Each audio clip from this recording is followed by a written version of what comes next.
오늘 15가 말씀으로 살아난 사람, 우리 읽었던 본문은 예수님께서 한 병든 회당장의 가정을 방문하시면서 그 병든 종을, 백부장의 집을 방문하면서 그 병든 하인을 고쳐주는 여정 가운데 주님이 하신 말씀입니다. 이 백부장이 하나님의 은혜와 예수님에 대한 믿음을 가지고 있었기 때문에 예수님이 그 집을 방문하겠다고 하실 때에 말씀으로만 하시면 나을 수 있다. 주님 굳이 우리 집에 안 오셔도 됩니다. 여기서 나으라고 말씀만 해 주시면 그 하인이 나을 것입니다 라고 했더니 예수님께서 내가 이스라엘 유대인들 중에서도, 이 백부장은 로마 사람으로 보이는데 이스라엘 사람들 중에서도 이런 믿음을 본 적이 없다라고 말할 때, 이런 믿음은 말씀으로만 사람이 나을 수 있다 하는 주님의 말씀에 대한 깊은 신뢰를 가진 모습에 대한 반응이 있었습니다. 말씀으로 치료되고 말씀으로 내 길이 열린다고 믿으면은 우리 예수님이 친히 그의 믿음을 존귀하게 보신다, 이런 뜻이 됩니다. 말씀으로 살아난 백부장의 하인 보게 되는 거죠. 그 연장선에서 우리 말씀으로 살아난 사람을 성경 안에서와 성경 밖에서 함께 상고하는 말씀에 관한 마지막 과입니다. 우리 3페이지 예수님께서 십자가에서 완전히 죽으셨습니다 하는 부분을 보시죠. 그런데 그분의 죽음 앞에 무엇이 있었습니까? 자신의 죽음에 대한 말씀이 있었습니다. 예수님이 십자가에서 죽으셨는데 그냥 갑자기 죽어야 되겠다 라고 죽으신 것이 아니라 예수님의 죽음 앞에 무슨 일이 있었느냐 하는 것입니다. 우리 마태복음 20장 28절을 읽읍시다. 시작. 인자가 온 것은 섬김을 받으려 함이 아니라 도리어 섬기려 하고 자기 목숨을 많은 사람의 대속물로 주려 함이니라. 예수님께서 갑자기 이것도 안 되고 저것도 안 되고 일단 죽어야 되겠다 그래 죽으신 것이 아니고, 예수님은 자신이 하신 말씀을 성취하는 방식으로 죽으셨다, 이런 뜻입니다. 예수님이 아무 말 안 하시고 죽으셔도 누가 거기에 이견을 달 수 있겠습니까? 전능자신데. 그런데 예수님은 자신의 죽음이 말씀의 결과인 것을 우리에게 알리고 싶으셨습니다. 혹은 자신의 죽음을 말씀으로 예고하심으로 이전에 하셨던 모든 예수님의 말씀이 그대로 성취될 것이라는 강력한 사인을 우리에게 주기를 원하셨습니다.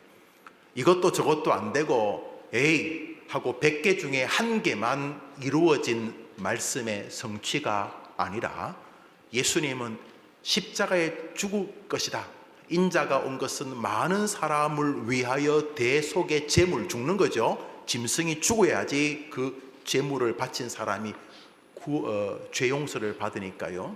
그러니까 자신의 죽음을 예고하셨던 말씀대로 죽으심으로, 십자가의 죽으심의 사건도 굉장히 강력한 사건이지만 십자가의 죽음 앞에서 당신이 쏟은 말씀의 권위가 놀라우리만치 크다는 사실을 알 수가 있습니다.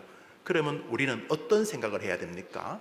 예수님이 하신 십자가에 죽을 것이라는 말이 성취되었다면 그 전에 하셨던 모든 말씀도 성취될 수밖에 없겠구나 하는 것을 가지게 되는 것이죠. 한번 따라합시다. 구하라 그리하면 주실 것이요, 구하라 그리하면 주실 것이요. 예수님이 친히 산상설교에서 하신 말씀인데, 예수님이 뭐라고 하셨냐 하면 너희가 구하면 하늘의 아버지께서 주실 것이라고 했는데, 이것이 성취가 되겠습니까? 안 되겠습니까? 되겠습니까? 안 되겠습니까? 당연히 되지요. 그래서 우리의 많은 선배들은 영적인 세계가 가물가물해지거나 믿음 생활이 왔다 갔다 해지고 그저 시간이 지나면서 자신의 신앙 색깔이 물에 물 탄 듯 술에 술 탄 듯 해질 때 자신의 영적인 회심과 은혜와 다시 강건해지기 위해서 뭘 했겠습니까? 뭘 했겠습니까? 구하라 그리하면 주실 것이요. 그랬으니까 뭐 했겠습니까? 주여 저에게 첫 신앙을 회복시켜 주시옵소서 라고 기도했겠죠. 할렐루야. 그러니까 그냥 지성이면 감천이다 라고 기도하는 것은 타종교에 있는 것입니다. 타종교. 기독교는 말씀의 성취에 대한 확신을 하나님 앞에 드러내는 방식의 순종이 은혜의 세계인 거죠. 그래서 우리는 지성이면 감천이어서 기도되는 게 아니고 하도 빌고 하면 신이 내가 하도 노력하는 것에 감동해서 뭘 은혜 주는 게 아니라 구하면 주시겠다는 약속을 기도하기 싫지만 끝까지 붙들고 기도하는 말씀의 순종의 결과로 은혜를 주시는 줄 믿으시기를 바랍니다. 그러니까 기독교는 말씀의 성취적 상황으로 하나님의 은혜의 역사가 임하는 구조를 가지고 있으니 말씀과 상관이 없이 교회 생활하는 것은 죄송하지만 기독교적 우상, 여기 뭐 십자가가 붙어있던 무슨 뭐 삼신 할머니가 붙어있던 아무 상관이 없는 그저 종교적 빌기에 나의 노력에 나의 정성에 신이 감동받기를 바라는 구조는 성경이 말하는 기독신앙은 아니라는 것이죠. 그러므로 기독신앙은 무엇이든지 말씀의 성취적 방식으로 이루어진다는 것입니다. 할렐루야. 그래서 기독교는 오직 말씀이라고 하는 구호를 가지고 종교개혁이 일어났던 것입니다. 예수님은 자신의 죽음을 말씀하셨고 그 말씀의 실현의 결과로 죽으셨습니다. 주님의 십자가의 죽음은 말씀의 권위의 완전한 실현인 것입니다. 제자 요한의 시선도 동일합니다. 요한복음 18장입니다. 시작. 이는 예수께서 자기가 어떠한 죽음으로 죽을 것을 가리켜 하신 말씀을 응하게 하려 함이로라.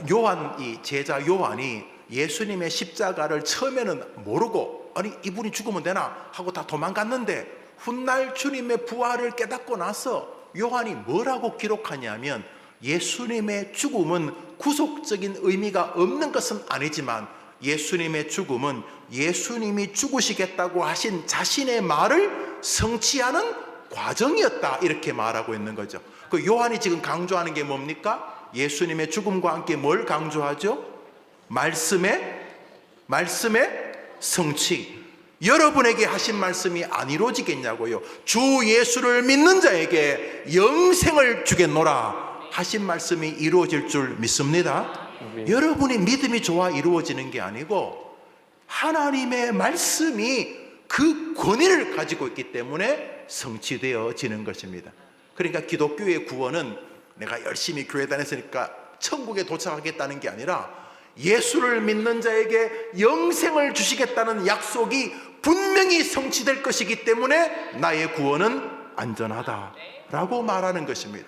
그래서 기독교의 구원은 자신의 느낌을 끝까지 고치하는 방식이 아니고 종교적 엑스터시를 터치하는 방식으로 신앙이 고매해지는 것이 아니라 하나님의 말씀의 전적인 굴복으로 이루어지는 은혜라는 사실입니다. 그러니까 말씀과 상관없이 얼마나 비종교적인 기독교가 있을 수 있느냐 하는 것이죠. 있냐? 있습니다. 보십시오. 불경 아무것도 모르고 저렇게 열심히 다니지 않습니까? 무슨 어떠한 철학도 아무것도 모르고 점치러 다니지 않습니까? 기독교는 성경을 떠나서는 아무것도 이루어지지 않으니까 가짜들이 성도들을 혼란에 빠뜨리는 것입니다. 기독교의 모든 믿음은 말씀에 대한 반응의 세계입니다. 여러분에게 말씀을 읽고 듣는 황홀한 기쁨이 늘 있게 되기를 바라는 것입니다. 말씀의 성취가 여러분을 뜨겁게 해야 합니다.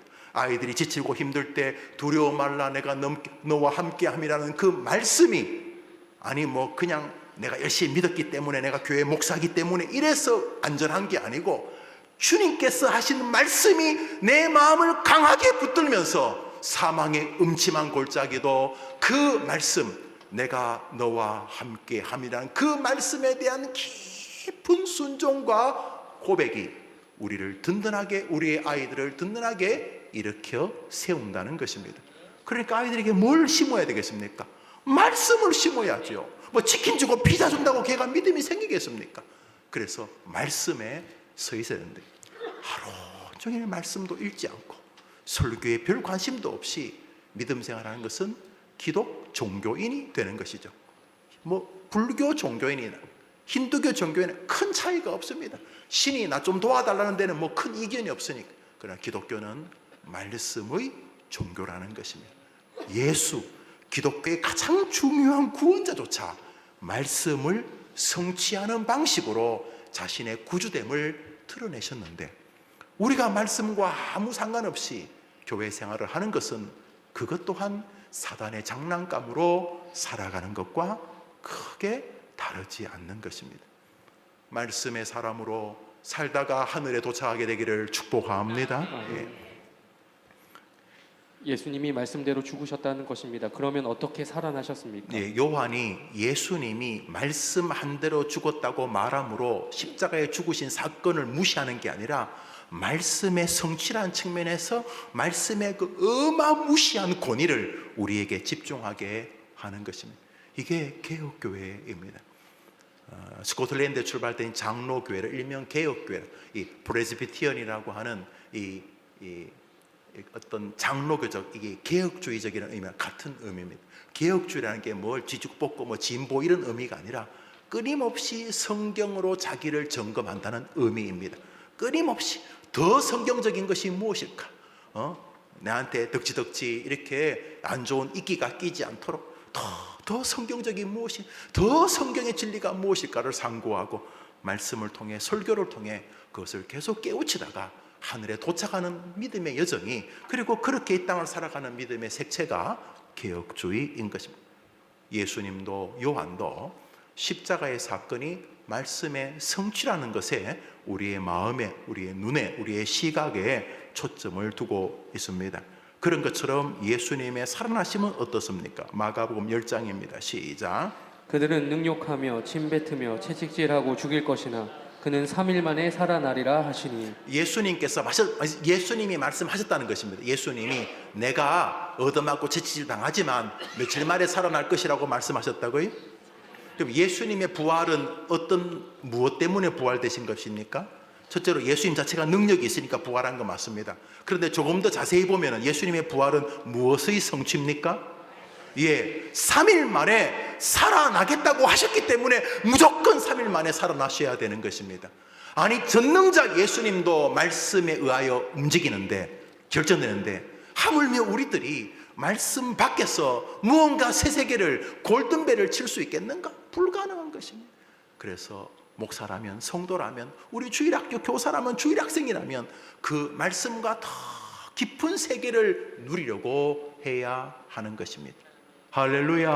아멘. 여러분, 지치고 힘들 때 읽었던 잠언, 에세이, 어떤 사람의 덕담도 꽤 위로가 됩니다. 여러분, 힘들 때는요, 그게 위로가 돼요. 그러나 하나님의 말씀이 그 힘들 때 여러분 안에서 설교를 통해서, 어릴 때 주일학교 외웠던 걸 통해서 좀 아이들 많이 외우죠. 아니면 지난 주간에 목사의 어떤 메시지를 통해서, 혹은 자기가 날조를 하다가 그 말씀이 자기를 칵 붙잡았을 때 세상의 어떤 것과는 비교도 안 되는 말씀이 위로가 되고 지팡이가 되는 것을 경험하실 줄 믿습니다.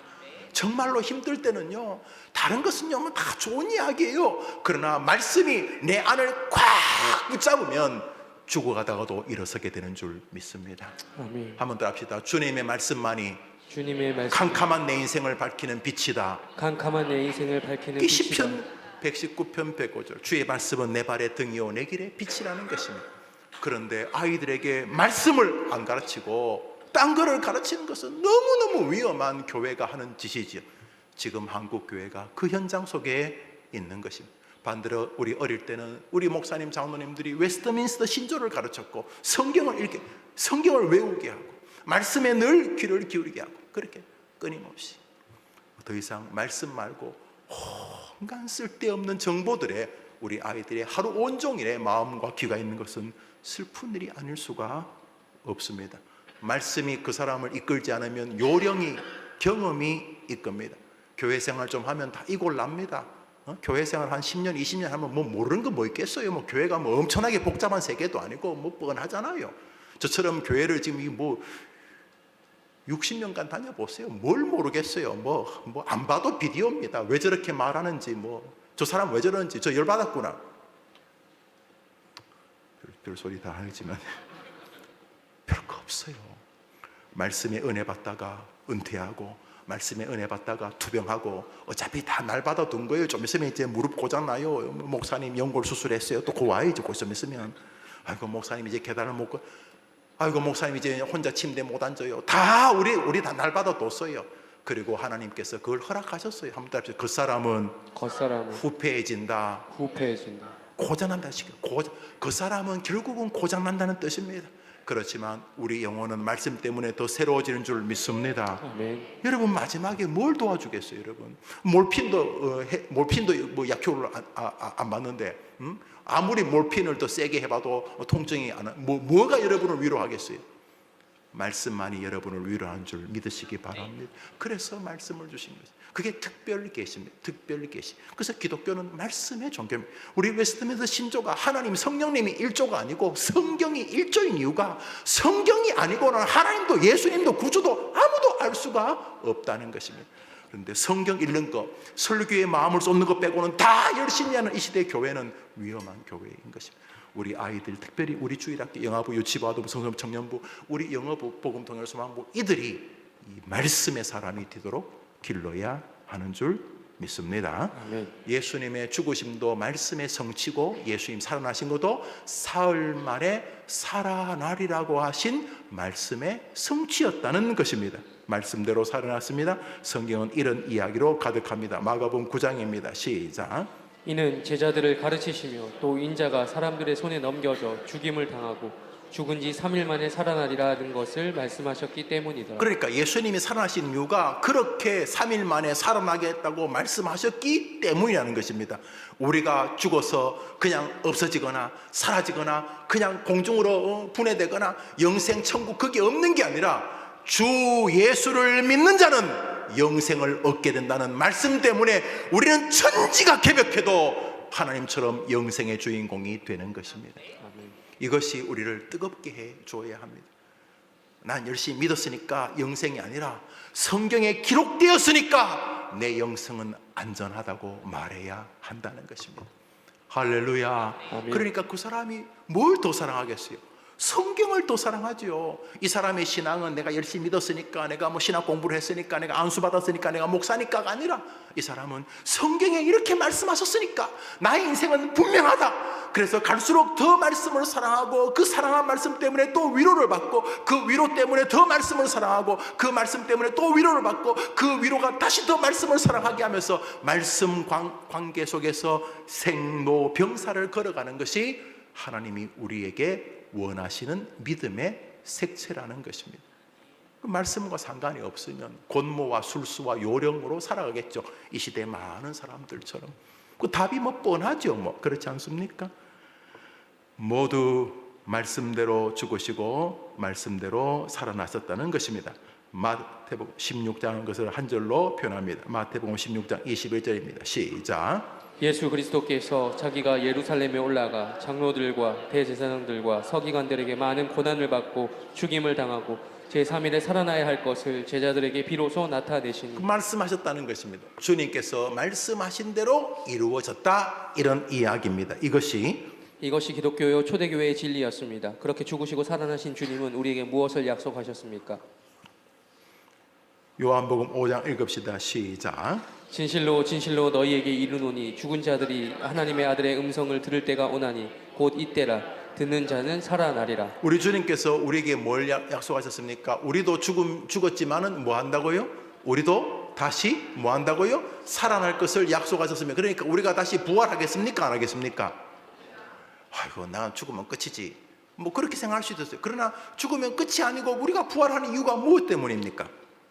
예, 주님이 말씀하셨기 때문에 우리의 부활은 확정적일 수밖에 없는 것입니다. 안심하고 죽으세요. 네, 네. 예수님의 부활은 우리 모두의 미래입니다. 왜? 말씀대로 이루어지기 때문입니다. 말씀대로 그리스도가 사신 것처럼 말씀대로 우리가 살 것입니다. 그렇게 다시 사는 것은 기록된 그 말씀의 결과라는 것입니다. 그것이 성경의 정신입니다. 베드로전서 읽읍시다. 시작. 너희가 거듭난 것이 썩어질 씨로 된 것이 아니요 썩지 아니할 씨로 된 것이니 하나님의 살아있고 항상 있는 말씀으로 되었느니라. 그러니까 웨스트민스터 신조를 보면 하나님의 씨에 의하여 우리의 구원은 확정적이다 이런 말이 많이 나옵니다. 하나님의 씨에 의하여 타락한 인생, 예수를 믿다가 타락하지만은 하나님의 씨에 의하여서 결국은 하나님이 선택한 자를 부르신다 이렇게 해서 웨스트민스터 신조에 하나님의 씨라는 말이 나오는데 그게 바로 하나님의 말씀을 말하는 것입니다. 예수 믿는 사람도 때로 침체합니다. 웨스트민스터 신조에 의하면 구원받은 사람도 자신의 죄와 게으름과 믿음의 생활을 등한히 함과 사단의 공격과 또 하나님의 특별한 섭리 때문에 자신의 구원의 확신이 흔들리거나 심지어 사라지는 것 같은 상황에 처하기도 한다. 신조입니다. 신조. 그렇지만 적당한 때에 하나님의 씨와 하나님의 선하신 사랑에 의하여서 그의 구원은 다시금 감격으로 돌아서게 된다. 하나님이 선택한 자는 영원히 구원하신다.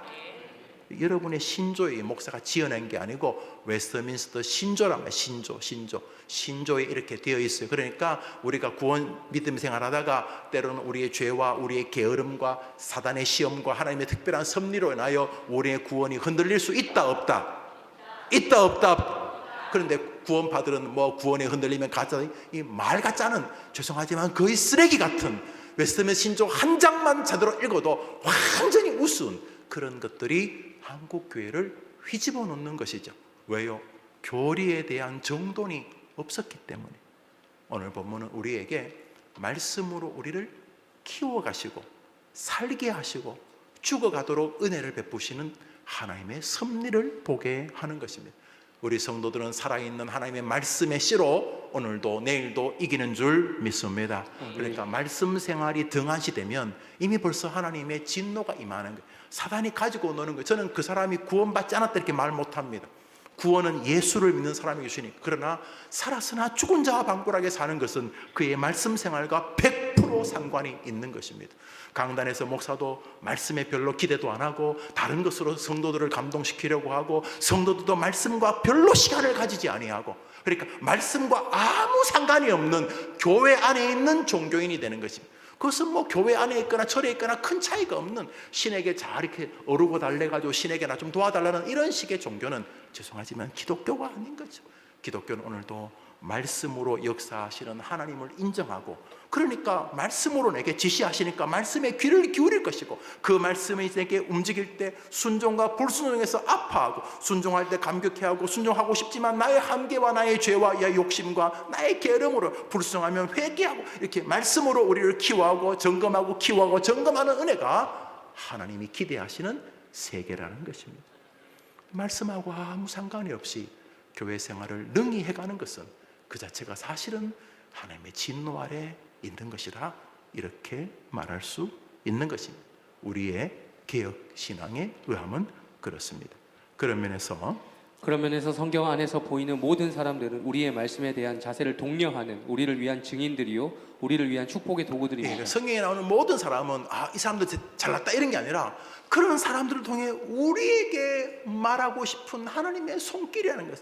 example, 파라볼레, 비유로 하나님께서 우리를 이해시키려고 성경 안에 많은 예들을, example을, 비유를, 파라볼레를 두신 거죠. 왜냐하면 우리를 사랑하고 김영호 목사가 제대로 목회하다 끝날 수 있도록 여러분도 마찬가지고 성경에 나오는 모든 사람은 와 대단한 사람이네 그저 바라만 볼 수 있는 사람 오를 수 없는 이런 인물이 아니라 그런 사람들을 통해서 한번 더 합시다. 말씀에 순종하면 말씀을 사랑하면 그 자체가 복이고 복된 삶의 주인공이 된다. 그것을 말씀하시려는 것입니다. 긍정적인 사람이든 부정적인 사람이든 말씀과의 관계를 설명하고 싶으신 것입니다. 오늘 본문 공부의 본문인 마태복음 8장에 나오는 어느 백부장의 이야기입니다. 가버나움에 자신의 종이 병든 것을 안타까워하는 한 군인이 있었습니다. 그는 유대인이 아니었으나 예수님 앞에 나와 주여 내 하인이 중풍병으로 집에 누워 몹시 괴로워하나이다 하며 그 종을 위하여 예수님께 나와서 간절하게 빌던 가슴이 따뜻한 사람이었습니다. 주님이 그를 보시고 이르시되 내가 가서 고쳐주리라 하고 말씀하셨습니다. 그때 그가 예수님과 나눈 대화를 성경이 기록합니다. 여기 중요한 것은 내가 고쳐주리라 이렇게 말씀하신 거죠. 내가 가서 고쳐주리라 이렇게 말했어요. 이제 백부장, 이 로마 사람으로 보입니다. 백부장은 지금 뭐 100명의 군인들을 통솔하니까 요즘에 뭐라면 뭐 한 소령쯤 되나요? 대위쯤 되나요? 여튼 간에 그래도 로마 시민권을 가진 사람이겠죠. 이 백부장이, 로마 백부장이 자기 집에 종이 하나 있는데 종이 뭐 엄청나게 몸이 아픈가 봐요. 근데 그 종이 참 성실하고 신실하고 아주 괜찮은 종인데 아프다니까 이 약을 써도 안 되는데 예수님이 참 능력이 있다고 하니까 이 백부장이 예수님한테 예수님 저희 집 종이 참 너무 아픈데 좀 도와주십시오 이렇게 말했더니 그래 가자, 내가 낫게 하리라 이렇게 말씀을 하셨다는 거예요. 이게 뭐 별 문제 없죠. 그냥 이 사람이 참 마음이 따뜻한 사람이구나, 자기 아이가 아프니까 이렇게 왔구나. 저도 제 방에 있으면 주일날 자녀나 또 본인의 아픔 때문에 기도해달라고 와요. 저도 기도하죠. 뭐 목사의 기도가 더 효력이 있는지 없는지 모르지만 그래도 제가 목사니까 그걸 기도하죠. 또 낫기도 하고 하나님 더 좋은 거 주려고 나중에 낫기도 하고 여튼간에 뭐 저는 그래 기도하죠. 근데 저 따위가 어디 예수님하고 비유가 되겠습니까? 그래서 기도합니다. 예수님도 그래 기도하시고 그래 가자, 내가 너희 집 와서 기도해 줄게 이렇게 말씀을 하셨다는 거예요. 자, 읽습니다. 그런데 마태복음 8장을 읽습니다. 시작. 백부장이 대답하여 이르되 주여 내 집에 들어오심을 나는 감당하지 못하겠사오니 다만 말씀으로만 하옵소서. 그랬다는 거예요. 주님, 아니 왜 저희 집까지 주님이 왜 오십니까? 아이고 주님 저희 집까지 누창 필요 없습니다. 이렇게 말씀하시고 말씀으로만 하인아 나으라, 여기서 말씀으로만 하인아 나으라 이렇게 말씀해 주십시오 이렇게 말했다는 거예요. 그러면 내 하인이 낫게 사옵나이다 있습니다. 예수께서 시작. 예수께서 백부장에게 이르시되 가라. 내 믿은 대로 될지어다 하시니 그 즉시 하인이 나으니라. 그리고 나서 마태복음 8장 10절 읽습니다. 밑에 있죠. 10절 시작. 예수께서 들으시고 이르시되 내가 진실로 너희에게 이르노니 이스라엘 중 아무에게서도 이만한 믿음을 보지 못하였노라. 이 백부장이 뭘 했는데? 백부장 성경에 뭐 믿음 좋은 사람 많이 나와요. 믿음 좋은 사람 나오는데 이 로마 백부장에게 뭐라고 하냐면 너의 신앙 색채가 진짜 아름답다. 너의 신앙 색채가 진짜 아름답다라고 인정하셨다는 거예요. 백부장이 뭐 했는데? 말씀으로 되는 줄 믿습니다 라고 했다는 거예요. 우리도 그렇게 한번 살아봐야 안 되겠습니까? 말씀으로 성도들이 살아날 수 있는 줄 믿습니다.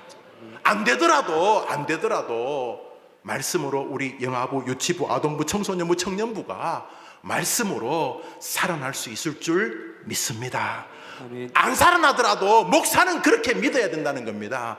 엄마 아버지가 자식이 허랑방탕하고 뭐 학교가 아니고 감옥을 들락달락 끌어도 그 아이의 엄마 아빠라면 하나님께서 말씀으로 역사하시면 저 아이도 하나님께 쓰임받을 수 있을 줄 믿습니다. 아멘. 라고 엄마 아빠는 믿어야 한다는 것입니다. 엄마 아빠는 그게 엄마 아빠라는 것입니다. 기도 엄마 아빠. 그래서 교회가 해야 될 것은 뭐 안 될 수도 있어요. 뭐 설교한다고 뭐 설교 가지고 목회가 되냐? 열심히 딴 것도 해야지. 뭐 저 부정하지 않아요. 그 신조 가르친다고 애가 변하겠냐? 그 재미도 없는 웨스트맨 신조 모르겠어요. 그렇지만 저는 믿는 거죠. 말씀으로 된다고 믿는 거죠. 네. 여러분도 그렇게 믿어야 한다는 거예요. 딴 거 말고 말씀으로 가능하다 라고 믿어야 한다는 거예요. 아멘. 날줄을 아침에 펼 때마다 이 말씀으로 오늘 내가 승리할 수 있다라고, 승리 못하더라도 할 수 있다고 믿어야 한다는 거예요. 아멘. 죽을 때도 주 예수를 믿어라. 그리하면 너와 내 집이 구원을 받으리라. 이 말씀을 믿고 죽어야 한다는 거예요. 천국이 있냐 없냐 모르죠. 그럼 우리는 있다고 믿죠. 성경이 말씀하시기 때문인 것이죠. 근데 그 저절로 믿어지겠냐고요. 어릴 때부터 계속 말씀의 사람이 돼야 되는 거죠. 창세기부터 요한계시록까지 다른 건 몰라도 말씀에 늘 마음이 있어야 되는 거죠. 왜요? 이것으로 내 인생이 결정날 것이기 때문이죠. 할렐루야. 아멘. 그래서 주님께서 이 백부장 보고 야, 네 믿음의 색깔이 진짜 아름답다. 나는 유대인들 중에서도 너 같은 사람 별로 못 봤다. 이렇게 말씀하셨다는 거예요.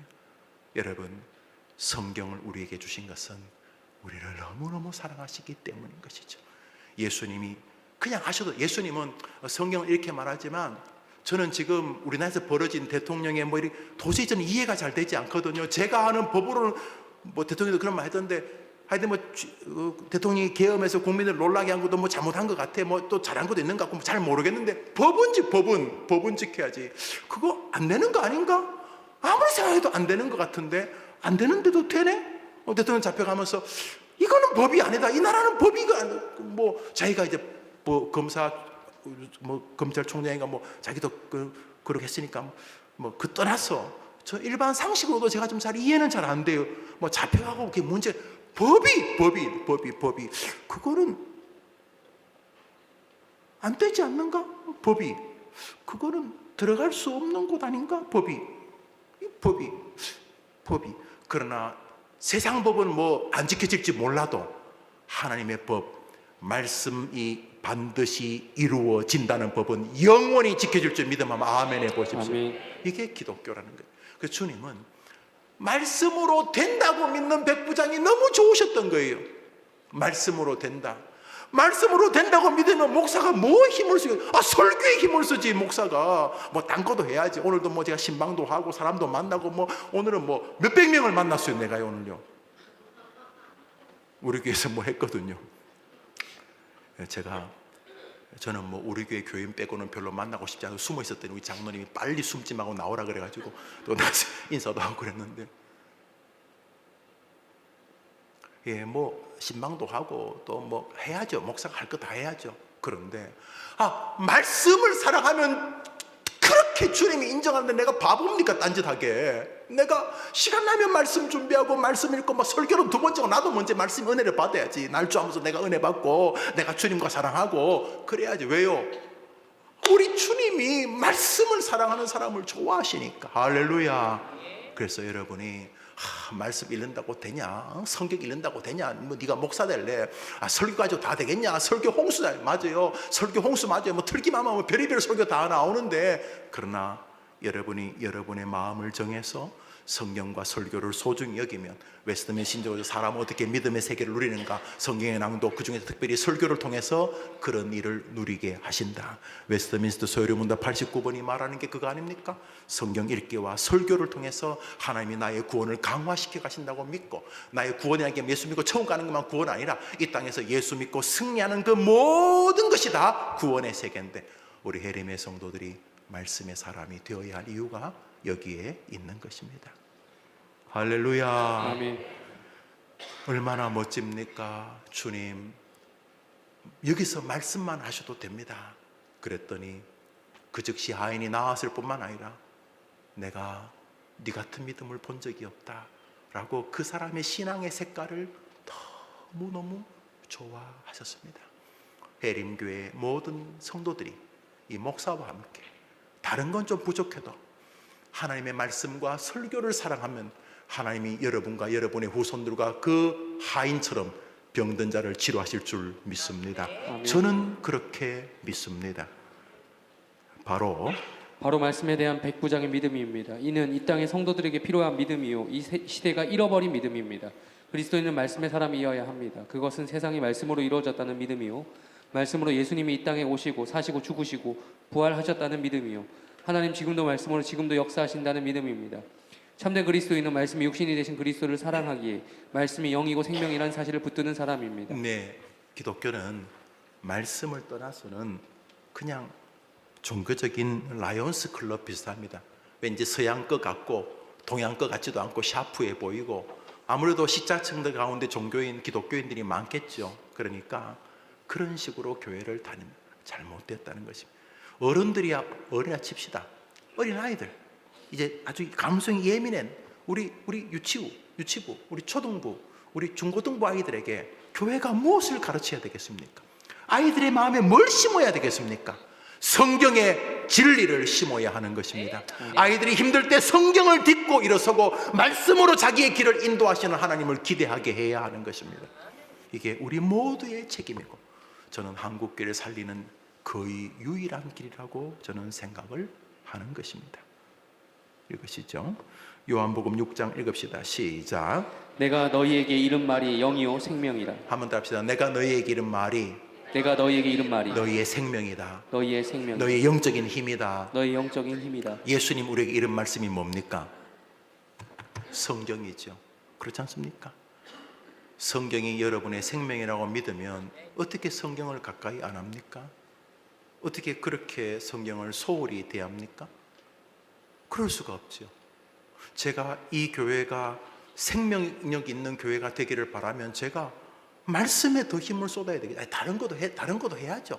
다른 것도 해야 되는데 말씀에 더 힘을 쏟아야 이게 논리적인 귀결 아닙니까? 이게 논리 아닙니까? 논리. 말씀이 생명이고 말씀이 영 자체라면 이 교회가 영적인 교회가 되기를 원하고 이 교회가 생명력 있는 교회가 되기를 원하면 목사와 성도들은 뭐에 마음을 쏟아야 되겠습니까? 말씀의 마음을 쏟아야 되는 것입니다. 할렐루야. 아멘. 이제 한번 돌아보십시오. 우리 주변을 돌아보십시오. 그래서 우리가 깊이 사명감을 가져야 하는 것입니다. 그렇습니다. 그렇습니다. 이 말씀이 영이고 생명이기에 모든 그리스도인은 말씀으로 살아나는 것입니다. 그러기에 하나님은 지금도 우리에게 말씀을 자신의 양식과 힘으로 삼아 살아가라고 명령하고 계시는 것입니다. 이게 우리의 힘입니다. 이게 영적인 양식이고 이게 생명의 힘이라는 것이죠. 이렇듯 말씀을 통한 하나님의 권위를 높이는 사람은 날마다 스스로에게 하나님 말씀은 나에게 어떤 존재입니까? 진짜 하나님 말씀이 나의 의사결정, 감정 결정의 최우선 순위입니까? 를 질문하고 그에 답하며 살아가는 것입니다. 이것이 말씀으로 우리를 살린다는 의미입니다. 그러니까 뭘 결정할 때 감, 요행, 요령, 재수 이런 쪽으로 우리는 결정하지 않죠. 그 다음에 다수결, 우린 그렇게 안 믿죠. 뭐 다수결이 뭐 나쁜 건 아니지만 한 사람이 결정하는 것보다 다수결이 흠이 없다는 논리가 정말 맞습니까? 심리적인 기제는 좀 완화시킵니다. 나 혼자 결정하면 뭔가 좀 이상한데 여러 명이 가면 그래도 좀 집단지성이 발휘되지 않을까? 예. 민주주의가 심리적인 불안감을 좀 약화시키긴 해요. 그러나 진실이냐는 거죠. 군중의 힘이 정말 진실입니까? 군중의 힘이? 예수님 계신데 12제자가 모여가지고 예수님 우리는 왼쪽으로 하기로 했어요. 그럼 예수님이 그래? 12대 1이네? 네 의견 따라 되겠다. 그러셨습니까? 그러니까 민주주의도 악한 제도죠. 왜? 인간이 타락했기 때문에. 타락한 인간이 머리 써가지고 그래도 한두 사람이 독재하는 것보다는 민주주의가 안 낫겠나 생각하는 건데 저는 뭐 훌륭한 독재도 저는 귀하고 훌륭한 민주주의도 저는 귀하다고 생각을 합니다. 그렇죠? 우리 참 몰라요, 여러분. 집 식구들이 있는데 집 식구가 10명 중에 9명이 결정하는 게 진실입니까? 한 명이 결정한 게 틀린 겁니까? 그래서 늘 조심해야 돼요. 교회에서 이 민주적인 이야기 뭐 나쁜 말 아닌데 심리적으로 덜 부담감이 가지는 건 사실이 왜 다수결이 하니까 그게 사실일 가능성이 높은데 그게 맞냐는 거죠. 그게 다수결이. 여러분 왼쪽과 오른쪽에 제가 독약을 부었어요. 독약 드시면 이제 돌아가시는 거예요? 진짜 슈퍼 울트라 독약. 왼쪽에도 물이 한 그릇 있고 오른쪽에도 물이 한 그릇인데 이 독약이 무색무취야. 한 방울 딱 떨어뜨렸어. 이거는 이제 뭐 우리에게 5천 명을 다 죽일 수 있어. 이 독약이. 자 이제 여러분들 줄 섭니다. 그래서 어느 쪽에 독약을 탔을 것 같아 하고 여러분 했을 때 이쪽에 4,999명이 이쪽에 다 손을 도장을 찍었어요. 느낌이 한 명이 도장 찍었어. 그럼 이거 마실 수 있어요, 여러분? 4,999명이 도장 찍어서 마실 수 있냐고요? 못 마시지. 진리라는 것은 늘 다수결의 진리를 따르는 것만은 아닙니다. 제가 뭐 민주주의라고 하는 사람들의 뭉태기로 결정하는 것이 나쁘다는 뜻이 아닙니다. 위험하면 변함이 없다는 것입니다. 오늘부터 모든 사람이 예수님이 구주가 아니라고 말하면 진실입니까? 그런 것처럼 오늘도 우리는 말씀이 길인 줄 믿습니다. 이 얼마나 심플합니까? 세상 사람이 뭐라 그래도 말씀대로 될 줄 믿습니다. 이게 얼마나 심플합니까? 여러분은 예수님이 구주인 거 어떻게 아십니까? 찍었습니까? 지금껏 지구상에서 에덴 아담 하와 이후로 몇 명이 살았나요? 수백억 명이 살았을까요? 수천억 명이 살았. 지금까지 지구의 인구가 얼마나 살지 모르겠죠. 지금 사는 것도 한 80억쯤 된다니까. 지구에 인간이 많은데 여러분이 2000년 전 베들레헴 마구간에 태어난 예수가 구주라는 걸 어떻게 아십니까? 여러분 찍었습니까? 예수가 부처가 마호메실까 소크라테스가 누구일까요? 찍었습니까? 여러분이 예수님이 구주인 거 어떻게 아십니까? 어떻게 아십니까? 성경에 기록되기 때문에 아는 것입니다. 그러므로 우리의 믿음은 성경에 서 있어야 하는 것입니다. 그리고 하나님은 성경을 통해서 우리에게 계속 말씀하고 계시기에 우리는 겸손하게 그 마음의 귀를 열어야 하는 것입니다. 억만 번 강조해도 이 진리는 존귀한 진리가 아닐 수가 없는 것입니다. 이것이 말씀 앞에 서 있는 우리의 자세고 말씀이 우리를 살린다는 것을 순종하는 태도입니다. 자, 지금까지는 성경에서 말씀을 따르는 아브라함, 말씀을 따르는 백부장, 말씀을 친히 따르셨던 예수님에 대해 상고했습니다. 그러면 그 성경 안에서는 뭐 그 양반들은 다 그런 사람이니까, 그럼 성경 밖에서는 말씀을 따르는 사람들은 어떤 사람들이었는가? 나본 세상 속에서 말씀으로 사는 사람들, 성경 밖에서도 말씀을 사람을 바꾸고 세상을 바꾸었습니다. 종교개혁의 아버지 마틴 루터의 고백입니다. 읽어볼까요? 시작. 나는 수도승으로 지내면서 교회가 요구하는 고행과 선행을 온 힘을 다해 실천하였다. 그러나 내 마음에는 평화가 없었다. 어느 날 이 말씀이 내 안에 들어왔다. 뭐 루터가 구원의 은혜를 체험하고 싶어서 별짓을 다 했는 거 다 아시죠? 이 사람은 성실한 사람이에요. 덩치는 정말 그 소처럼 큰 사람인데 아주 소심한 친구고 소심한 분이고 또 목사였어요. 뭐 그때는 뭐 신부지, 신학교 선생이고. 그렇지만 정직하게 돌아서면 내가 구원받았는가 이게 늘 불안했어요. 그래서 막 남들보다 더 성실히 일하고 더 애를 쓰고 죄 안 지으려고 하고 말로도 죄 안 지으려고 하고 그렇게 오늘은 내가 진짜 말이나 행동이나 한 번도 죄를 지었지 않은 것 같은데 그 밤에 이제 누우면은 구원의 확신이 밀려와야 되는데 오늘은 내가 아무리 돌아봐도 말 한마디도 내가 죄를 지은 것 같지 않다. 오늘 옆에 있는 그 교수가 자기 밥이 좀 적다 내 밥도 들어주고 내가 오늘 참 착한 일도 많이 한 것 같다. 오늘은 내가 말이나 실수나 나쁜 생각을 한 거 없는 것 같은데 하고 탁 누워있는데 그러면 그 밤에 구원의 확신이 막 밀려와야 될 텐데 가만히 있어봐. 나 지금 교만한 거 아닌가?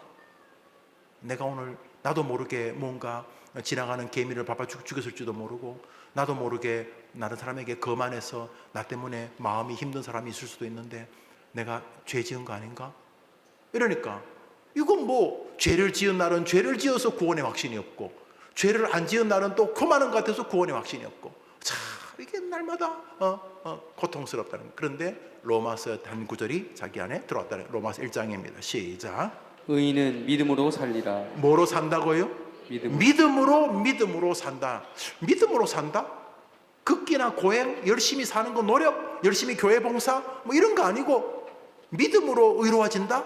의로운 인간, 의로운 하나님께서 의롭다고 말하는 사람이 천국 가는데 지금 의가 이 루터의 늘 고민이었는데 겉으로만 뭐 설교하고 뭐 목사니 집사니 그러는데 돌아서면 막 나쁜 짓 하는 것 같고 야 이게 내가 구원받았나 뭐 이러고 있는데 어느 날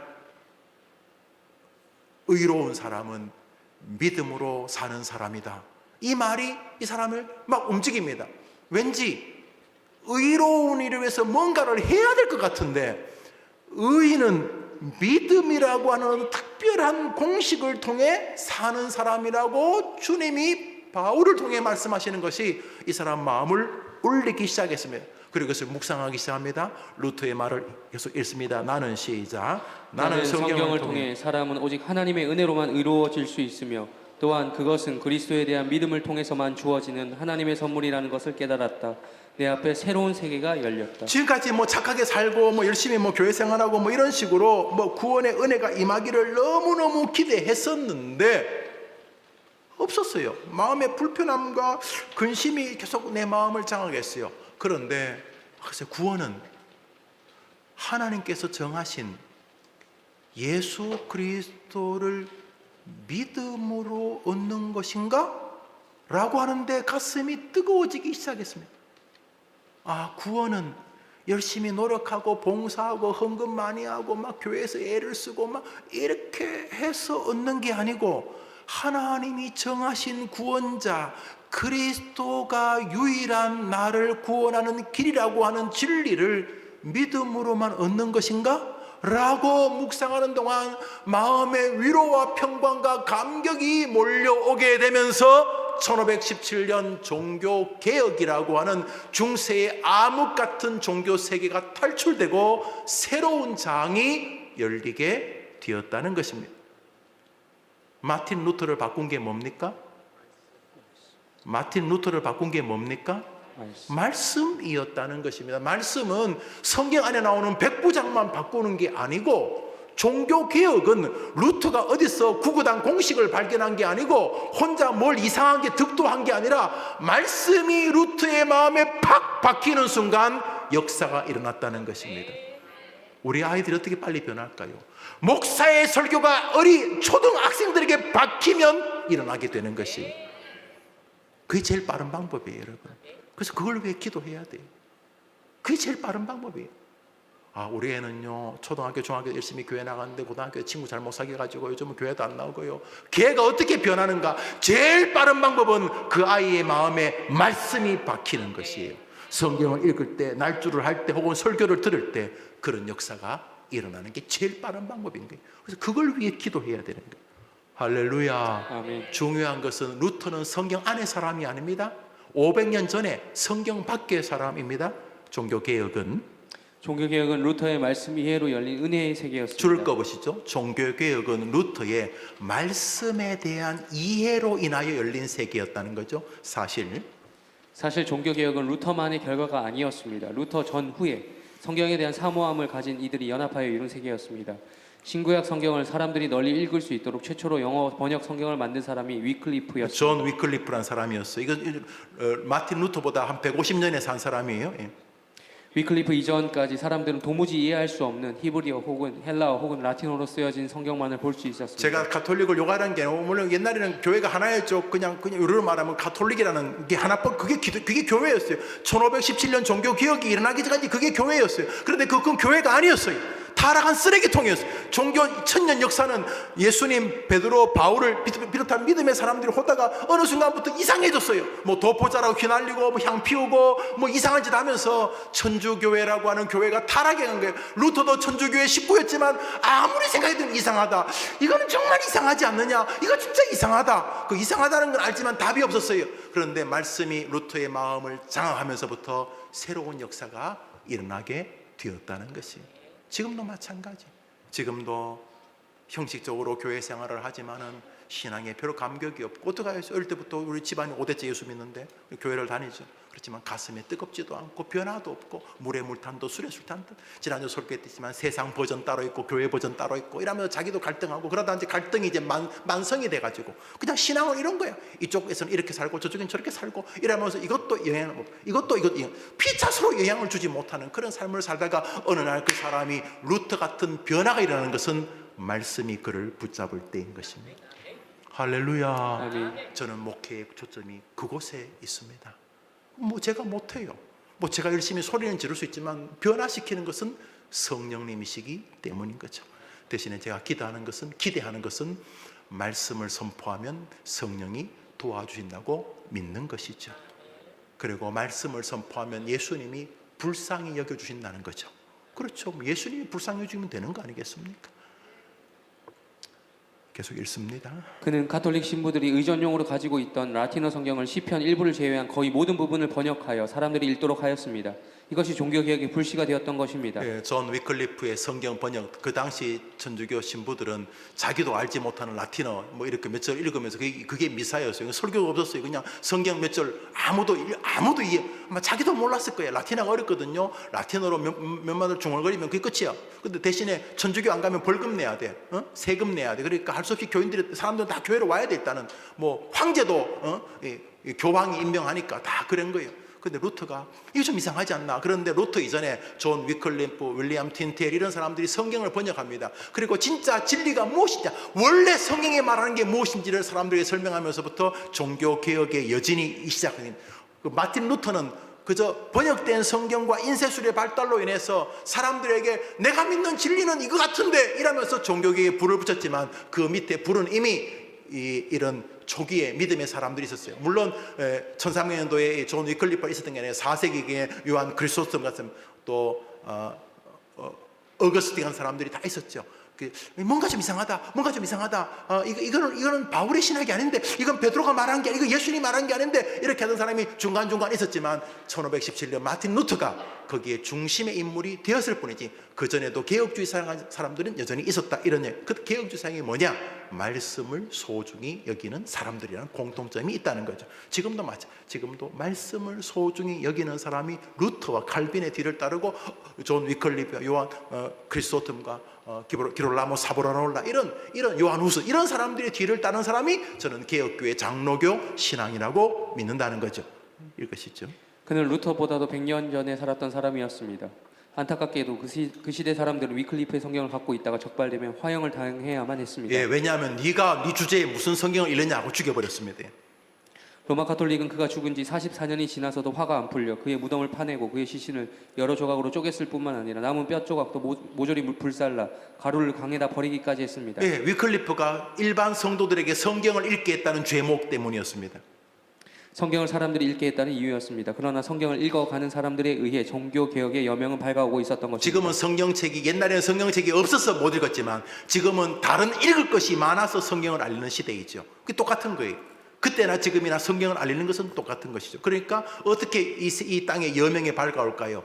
성경과 설교를 소중히 여기는 교회들이 많아지면 역사가 일어날 줄 저는 믿습니다. 아멘. 그 후 요한 후스, 기로라모 사보나롤라, 윌리엄 틴데일, 마틴 루터 등으로 이어진 말씀 사랑의 마음과 그 말씀의 권위에 대한 자세는 16세기 스코틀랜드의 종교개혁자 녹스와 츠빙글리 그리고 칼빈으로 이어졌습니다. 예, 이 존 낙스가 우리 장로교의 시조입니다. 스코틀랜드.